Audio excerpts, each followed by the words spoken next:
I hope all of you are preparing yourselves in prayer and praying for our upcoming early morning prayer rally, our September special early morning prayer rally. Right? It's easier in Korean, right? Our September special early morning prayer rally. I hope that all of you are keeping that in your prayers, as well as the International Prayer Conference, which is taking place as well from Thursday through Saturday. And I hope that you continue praying for all of the speakers and guest speakers. Of course, our Pastor Emeritus will be leading Tikse, and we'll have guest speakers there. And then at the conference, our Pastor Emeritus and Senior Pastor and other guest speakers also will be joining us. So continue to keep all of them in your prayers, that the Holy Spirit would speak through them. And I think it's a wonderful tradition that our church can have, that we can have this special early morning prayer rally every year, twice a year, and that we can be blessed. It's a blessing for all of us to attend, right? But it's also a chance for us to be a blessing to others, to impart that blessing and let it continue on to others that are in other nations even. And it's such a huge blessing for us. And we read today about a character in the Bible that was also blessed. She was blessed in many ways, but she used that to be a blessing unto others, just as Abraham was, right? That was the original call for Abraham, to be blessed and to be a blessing to the nations. And many of us are familiar with the story of Esther. We know her very well. But maybe some of us don't know the story as well. So just to briefly introduce the character of Esther and what her story is all about. She was living in Persia during the time of captivity. We've been talking a lot about northern Israel and southern Judah, how they were both invaded and conquered, and they were carried away into slavery, into the exile. And what happened was Assyria conquered northern Israel and Babylon conquered southern Judah. But Assyria was conquered by Babylon. But then Babylon was conquered by Persia. So you see this sort of flow of history that Israel is a part of, that there's one superpower, but then another one comes along and sort of devours it, and then another one comes along, right? It's always a bigger fish coming along. And so Babylon fell to Persia, and the Israelite community, you have to think about this, the people of God, they were not a superpower. They were just a small, tiny little nation surrounded by superpowers. And I think of it like this. Israel was like a piece of furniture that gets left behind when you move. Have you ever moved into a new house? Well, new to you, right? But someone was living there before, and they left a piece of furniture, like a gift for you. A gift that you didn't want, right? And it's like, an ugly sofa or a really, broken down cabinet, right? And they just leave it there because they don't want it anymore. It just gets handed around, passed around like a piece of furniture left behind. And that's what Israel had become. They were just, we'll just leave them there, right? Because no one wanted them. And every time one nation was conquered by another, Israel passed hands, like a piece of furniture, like just 물건, right? It was just being passed back and forth amongst these nations. They were just completely dominated by their neighbors. They were hopeless. They were powerless. They were homeless. That's the situation that Esther was in, but they were not godless. At least from God's perspective. Many of the people were godless, but from God's perspective, they still had a God. Israel still had a God. They might have forgotten him, but he did not forget them. So Esther's story comes during this time in Persia. So it's sort of like a prequel, the movie that comes before. It's set before Nehemiah that we've been reading about, that we discussed last week and we've been going through with the bus series. She comes before Nehemiah. And in Persia, there was a powerful man named Haman. And Haman had risen to command, second in command under the king, Xerxes. And he tricked the king into issuing a command to completely exterminate all the Jews in Persia. He said, "King, we need to get rid of these filthy, ugly, horrible Jews." Not just in the capital city of Susa, but he says this needs to be a decree, a command from the king's lips signed with his ring, that all Jews in all parts of the Persian Empire, not just in Persia, but the Persian Empire, that all Jews should be destroyed, completely wiped off the face of the earth. And the Persian Empire at this time, if you look at an ancient map, the Persian Empire on one end was in Africa, and on the other end was in India. Everything in between belonged to Persia. So you can think about how much territory, how many people were under Persian control. In every single territory, province, city, every little shigor under Persian control, this order was sent out that Jews should be killed, exterminated. And Esther was a Jew. Esther was a Jew, but she was, we'll see, a sort of a special kind of Jew. She had become the queen. She was married to the king. She had become the queen after being introduced to the king by her cousin Mordecai. But all this time, Esther had kept her identity a secret. No one knew that she was a Jew, but it was true. She kept her identity hidden from the king. He had no idea who she really was, that she was a Jew, that she was a child of Abraham, a follower of Yahweh, of Israel. And sometimes we find ourselves in a similar situation. I admit I've been there too. Sometimes we find ourselves in a place where our identity is a secret. No one knows who we are, right? I mean, everyone knows who we are. They know our name. They've seen us many times, but no one knows who we are. We struggle with that a lot of times in our places of work, in our places of study, in our social circles amongst our friends, right? Outside of church. Sometimes we struggle with this. Should we let them know? Am I supposed to, air out my identity, let everyone know that I'm a Christian, that I'm a believer? Should I identify as Christian? Because there's a lot of pressure in this world to just don't mention it. Just don't mention it. Everyone just doesn't mention it and they just sort of get along, right? So there's this struggle sometimes. We have that same problem that Esther had. And for me, it's encouraging that someone in the Bible, a person of great faith like Esther, struggled with that kind of issue. Because that's an issue that speaks to us, doesn't it? Should we let people know? Should they know who we really are? And I have to wonder, if people around you found out who you really were, if they found out that you were a Christian, a follower of Christ, would they be surprised? Would they be like, "Oh, him? Oh, she goes to church?" Or would they say, "Oh, that makes a lot of sense. That makes perfect sense. I knew they were a Christian." We wonder, what kind of image we are portraying, how people view us. But Esther had this same sort of problem, and she did not find a good answer for this just yet. She did not have an answer for this. She was struggling with that same problem. She was hiding her true self.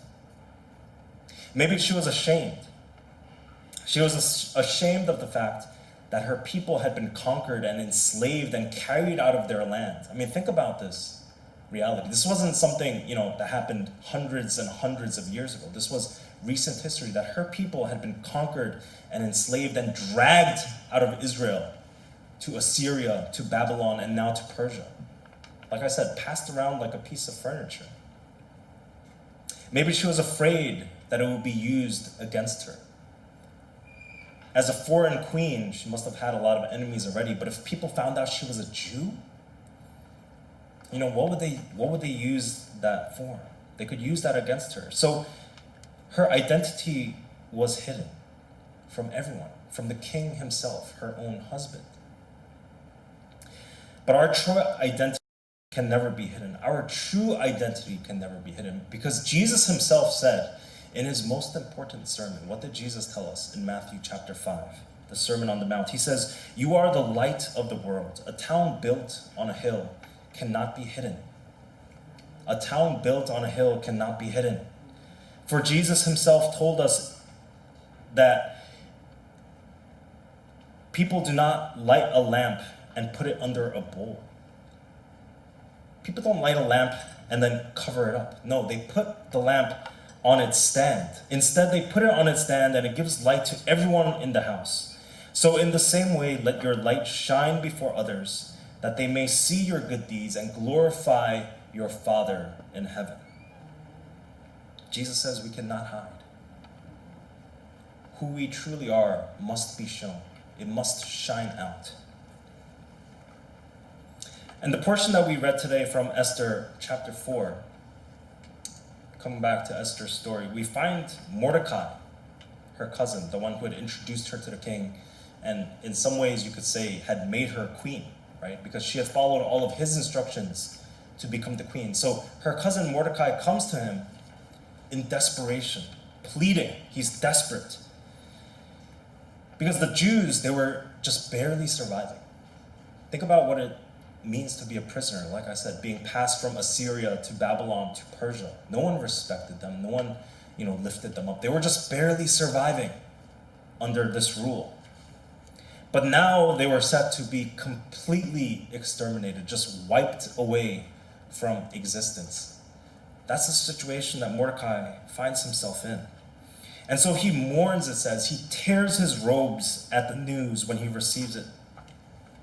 And it says that many Jews fasted.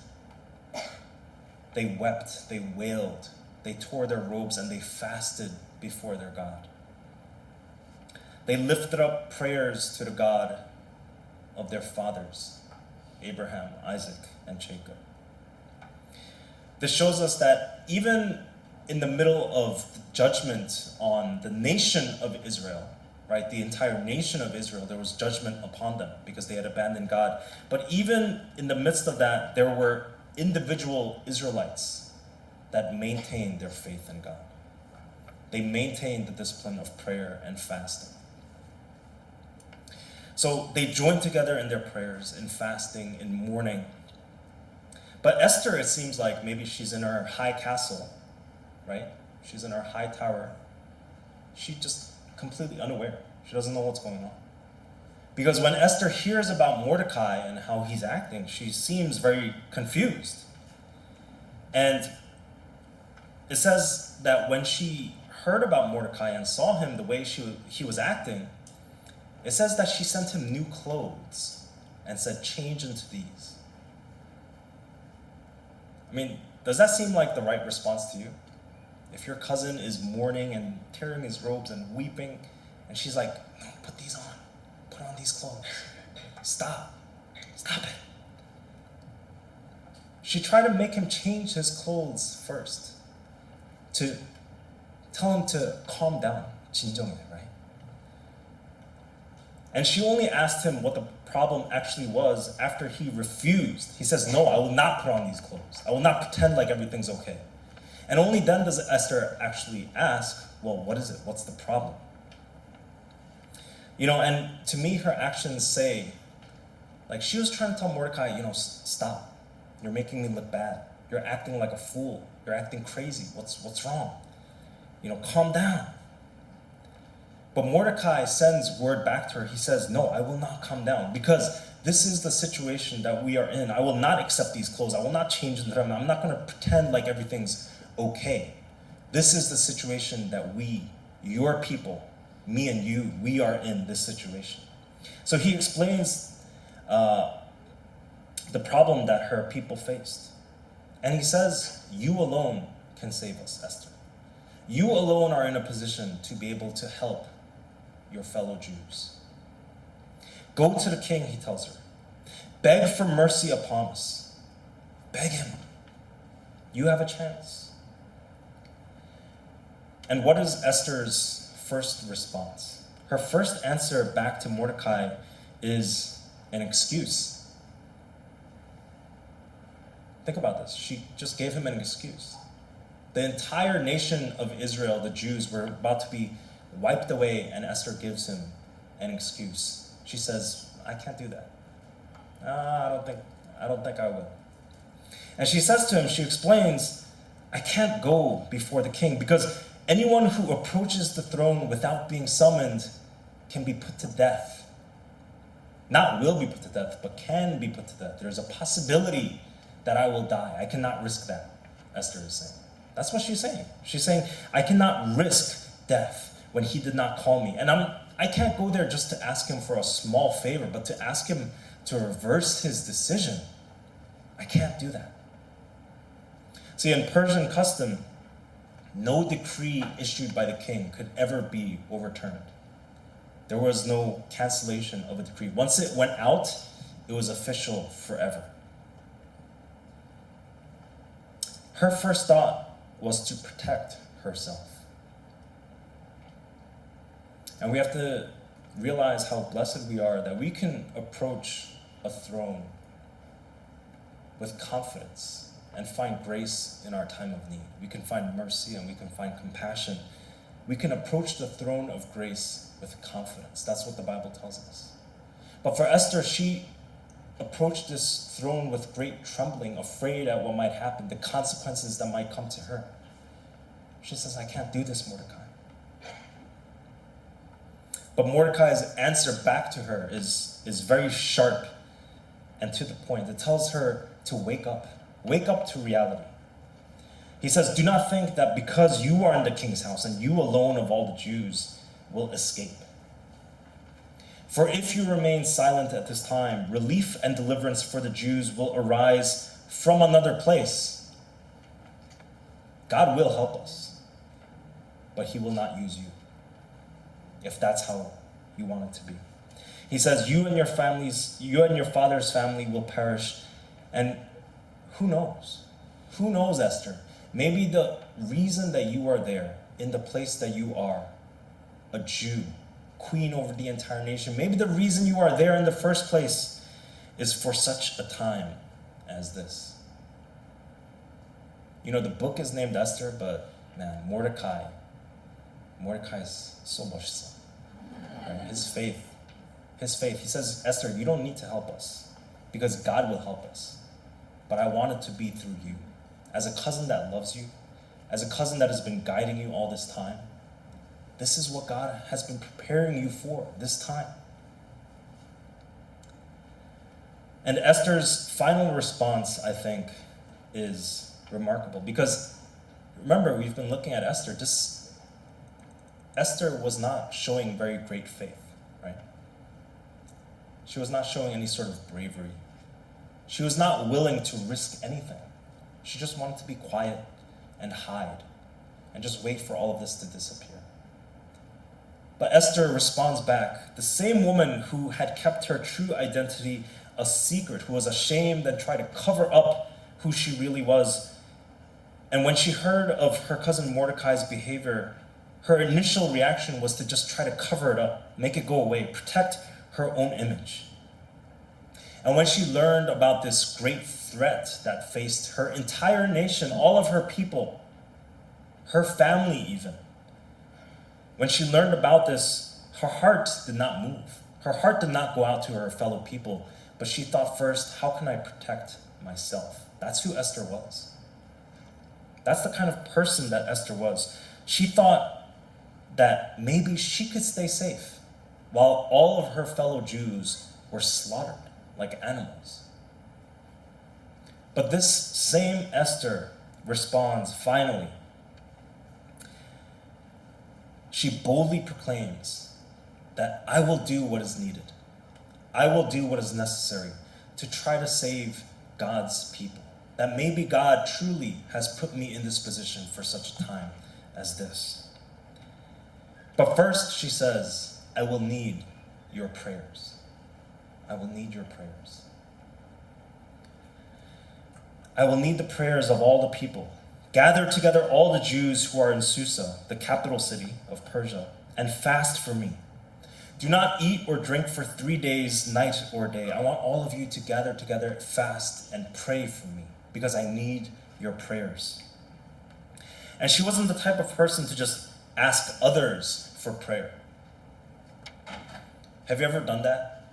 You ask, everyone around you, pray for me, pray for me, pray for me, but you have to pray yourself, right? You have to pray yourself. You can't just ask other people to pray for you. Esther says, while you pray for me, I and my attendants will fast and pray also. We will join together in fasting.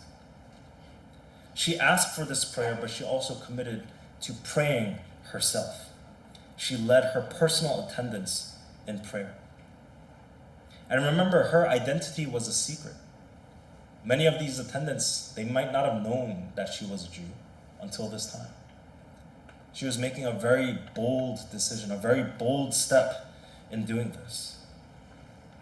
And after this period of prayer and fasting was over, she said, I will commit to enter into the king's presence. I will boldly approach the throne to try and find grace, mercy, and compassion. She will go to the king unsummoned. Remember, she said, if you go to the king and he did not summon you, you are liable to death. But she went to the king unsummoned, uncalled, unprotected, unguarded. But she was under the embrace of her God. She was under his arms, under his shield. And so it is with this faith in her Yahweh, in Yahweh Sabaoth, as we said, Mangune Yoro. It was in faith in this Yahweh that she could boldly proclaim, if I perish, I perish. If I die, I die. Was it because Esther had a death wish? No, obviously she was very interested in staying alive. We can see that Esther definitely did not want to die. She valued her life very dearly because she was living very well as the queen. Was she, oblivious to the danger? Was she a fool? Just an idiot? No. We see that she was very crafty. She was very crafty. She was calculating in her position as queen. Right? 눈치 되게 빨랐어요. She knew what she was stepping into, but she accepted this in faith, with faith in her God, with faith in the prayers of the people gathered together, these righteous people gathered together for a common cause, praying and fasting together. Esther had a newfound bravery. And of course, we know this story has a happy ending. It has a happy ending. The king receives her with favor and grace. He says, oh, Esther, my beautiful queen, come. He extends his scepter as a sign of grace. And he hears her pleas and his heart is moved. And he issues a new decree that the Jews were to be protected from anyone seeking to attack them, that they were given the right to defend themselves.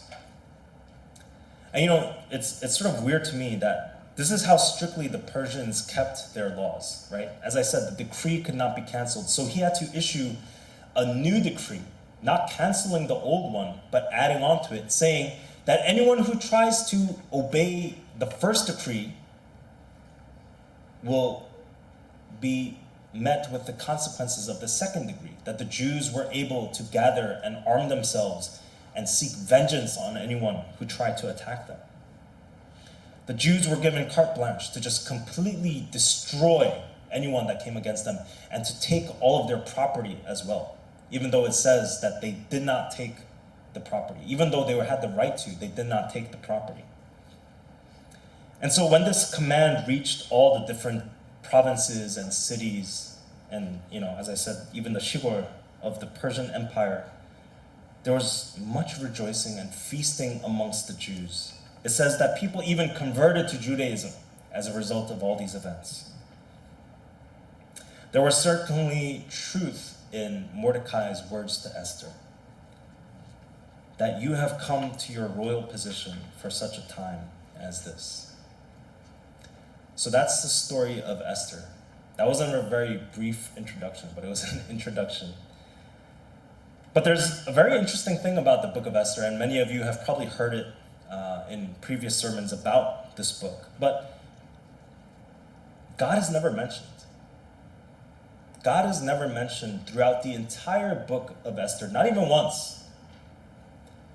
And in fact, there were some people who thought that Esther shouldn't be in the Bible because they said, this is just a story about people. Where's God?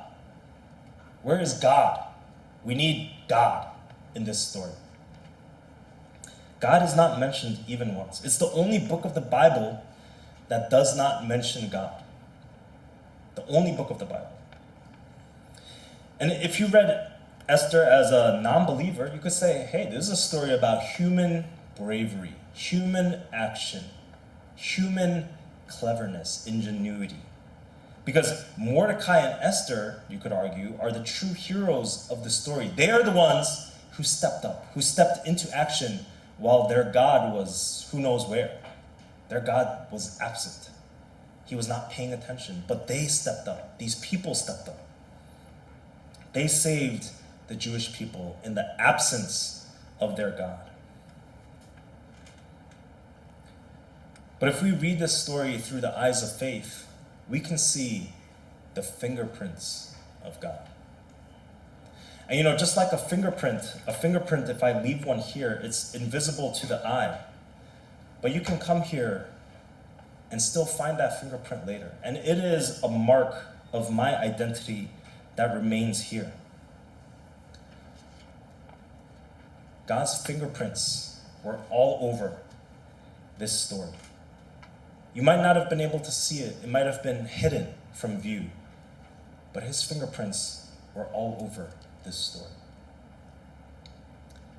And I was thinking about this, but in Korean, there's also something hidden, a hidden fingerprint. And it's what I call the hidden H. I think I might have talked about this before. But there's a hidden H in Korean, right? When it's not kogi, but kogi, right? There's a hidden H in Korean. When it's not 옛날, but 옛날에, right?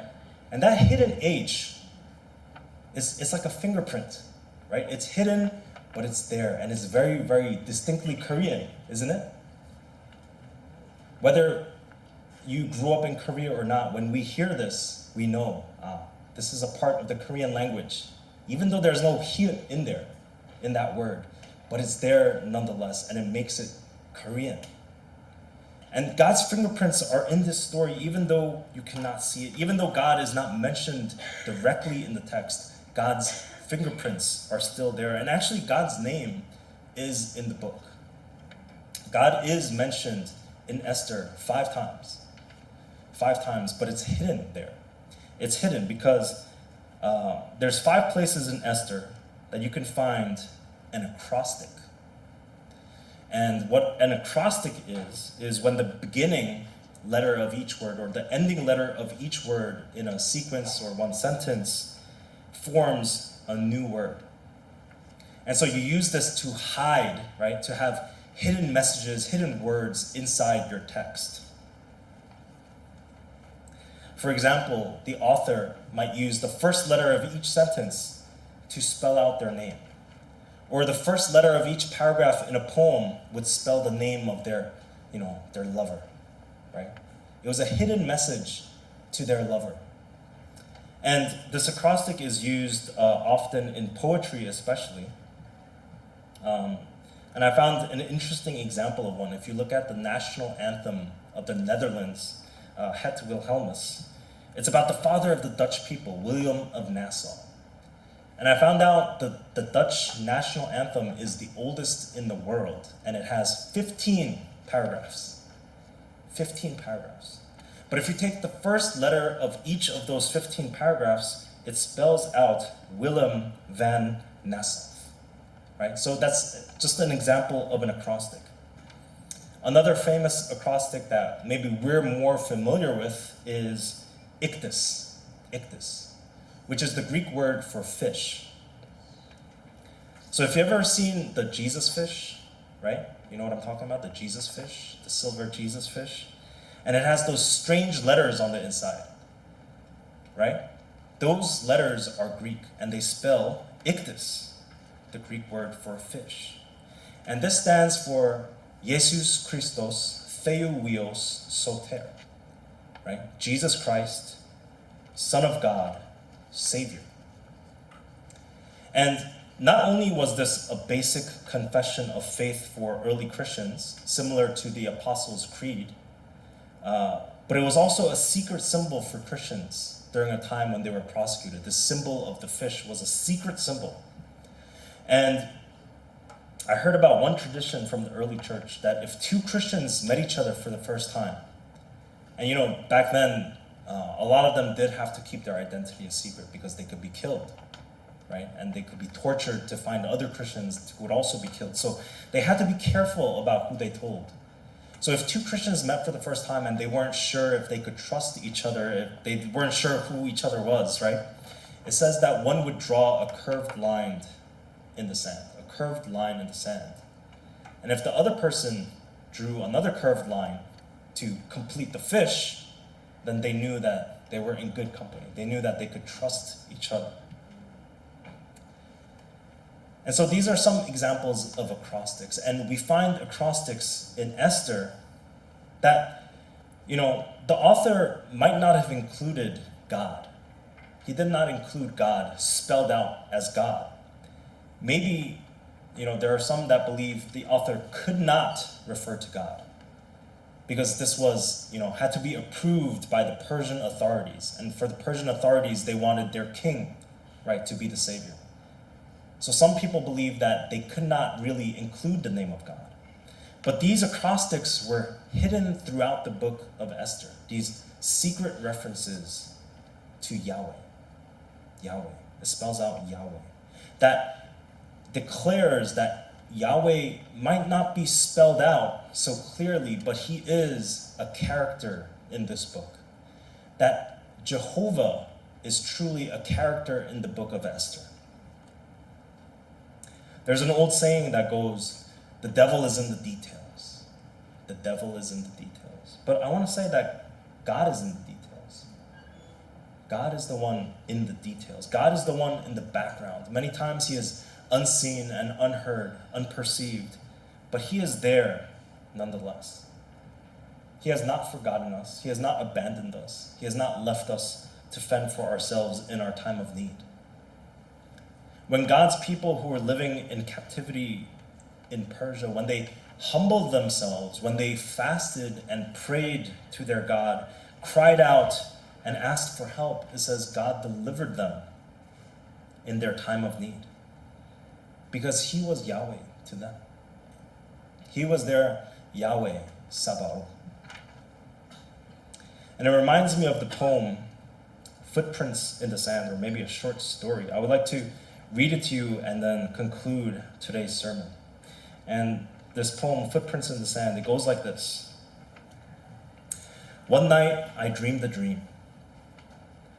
As I was walking along the beach with my Lord, across the dark sky flashed scenes from my life.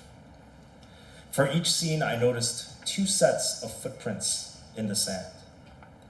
One belonged to me and one to my Lord. After the last scene of my life flashed before me, I looked back at the footprints in the sand, and I noticed that at many times along the path of my life, especially at the very lowest and saddest times, there was only one set of footprints. This really troubled me. It troubled me deeply. So I asked the Lord about it. I said, Lord, you said that once I decided to follow you, you would walk with me all the way. That was your promise. But I noticed that during the saddest and most troublesome times of my life, Lord, there was only one set of footprints. I don't understand why, when I needed you the most, you would leave me. But he whispered, my precious child, I love you and will never leave you. Never ever during your trials and testings will I ever leave you. When you saw only one set of footprints, it was then that I carried you, my child. No matter where we are in our lives, let us remember that in all things God works for the good of those who love him. Let us remember that he has plans to prosper us and not to harm us, plans to give us a hope and a future. When we slip, it is God's hidden hand. His hidden hand catches us when we slip. When we have fallen by the side of the road, it is His hidden hand that picks us back up. When we are under the weight of what it seems like we cannot endure, we cannot bear this weight on our own, it is His hidden hand that supports us.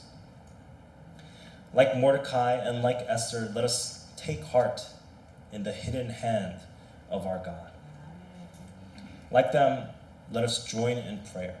Let us join in fasting for each other in our times of need. And let us go forth boldly, knowing that it is our Yahweh Sabaoth, that we might not always see and we might not always hear, but He is there. And He goes before us and He fights our battles. Our Yahweh, our Jehovah, He is the one who gives us victory. So let us pray together.